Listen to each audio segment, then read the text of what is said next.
be doing more of Newton's law problems, but this time, right, we're going to work with forces in 2 dimensions, okay? So it was kind of nice before because we were only going left and right, or only going up and down. So to get the net force, it was an easy subtraction because we were only in the x, only in the y direction. But the minute you start having forces at an angle, then we have like multiple directions, and so we need to accommodate that, and we're going to use that vector method of where we're breaking down any diagonal component into its x and y, and then we're going to add every force in the x direction, add every force in the y direction, and then we have to find the resultant force, and that is our applied force, our net force that we're going to be working with. So we have a force acting on a sled. It's going across a smooth ice surface. What does that mean? No friction. No friction. Okay, so we have an applied force. We have no friction. What are the other 2 forces? Normal and gravitational. The normal and the gravitational force. So we're going to draw a free body diagram of this situation. So we have our dot here. And what I'm going to do too is, because we have forces in multiple directions, I'm going to put like an imaginary kind of XY axis to use as a resource.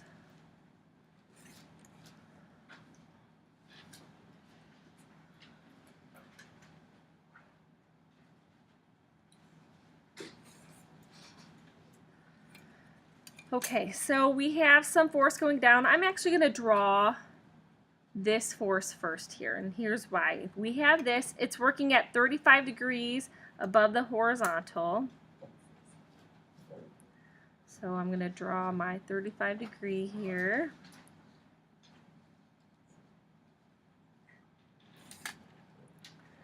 This is 35, and this is my applied force. Okay? Now what I'm going to do now that I have this force is I'm going to go ahead and draw in the 2 components. And what's going to happen then is I'm going to go up as high. So this is my applied force in the y direction, and then I'm going to go in the x direction, the same distance as my applied force here.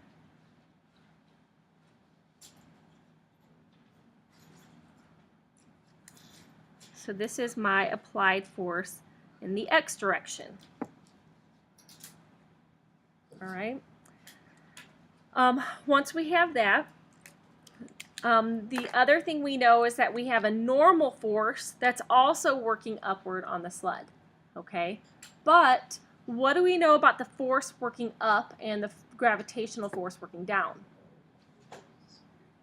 Right, they have to, if my sled's bobbing up and down, we know that they're not even, but the sled is just sliding to the right.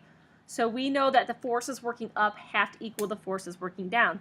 So that means I have some force due to gravity here working down, and that has to equal the applied force in the y direction plus the normal force working in the y direction.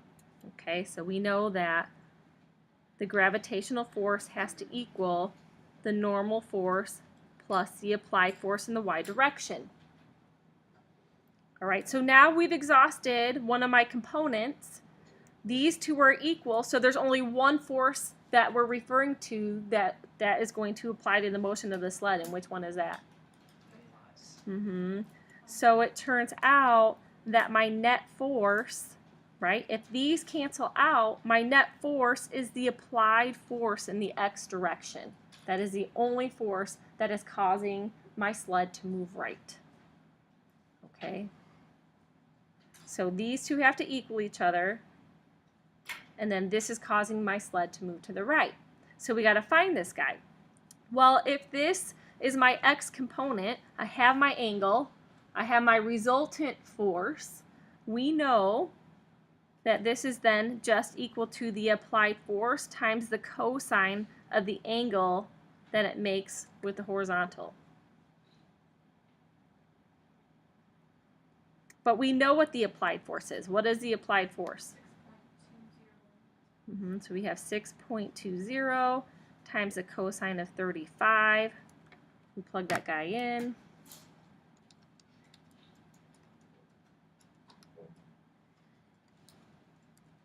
And we get 5.08 is going to be our net force. Okay, so we know that, but our net force is also working. Oh, it's just moving to the what? The right. To the right. So in this case, to the right, so we would just say east. Good so far? All right, but what is this question asking for?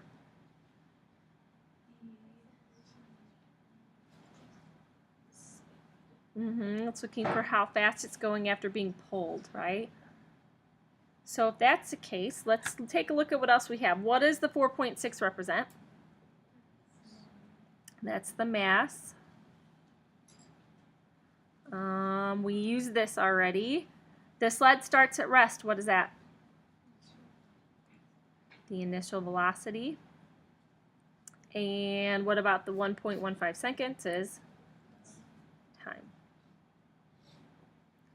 Now I know after the last unit some of you were bound and determined to maybe not remember your kinematic equations, but unfortunately those are not going to go away. You still need to know them, right? So the equation, does anyone want to take a guess? You guys remember? Anybody? Anybody? Right, which one?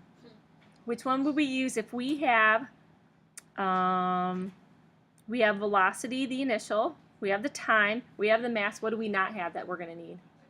Acceleration. So let's come back down here. We know that acceleration is the net force divided by mass. Well, we know the net force, 5.08.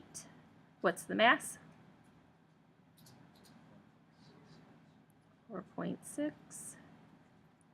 So we get 5.08 divided by 4.6. So that's going to be 1.1 meters per second squared. What direction? East. You know why? Does anybody know why it's east?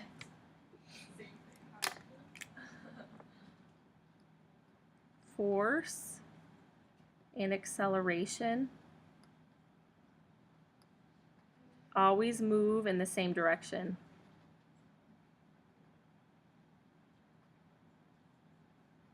Okay, so now we have one other thing. So now we have mass, initial velocity, time, acceleration, and what are we trying to find? It's speed. And the final speed. Do you guys remember the equation yet? Is it the v squared? No. It's the v. The V very first one. equals V naught f V naught plus plus AT. It's actually, and you know what this really is, you guys? This is just acceleration equals a change in velocity over time. Because if you subtract the initial velocity, that's a change in velocity divided by t. It's the same equation, okay? But since we're solving for the final speed, it's really convenient just to remember that. So now that we have this, everything's just plugging in, right? We know V naught is 0. We know acceleration is 1.1 meters per second squared, and then times time, and the time is 1.15 seconds. So we multiply those guys together, and we get that the velocity is 1.265 meters per second. What direction?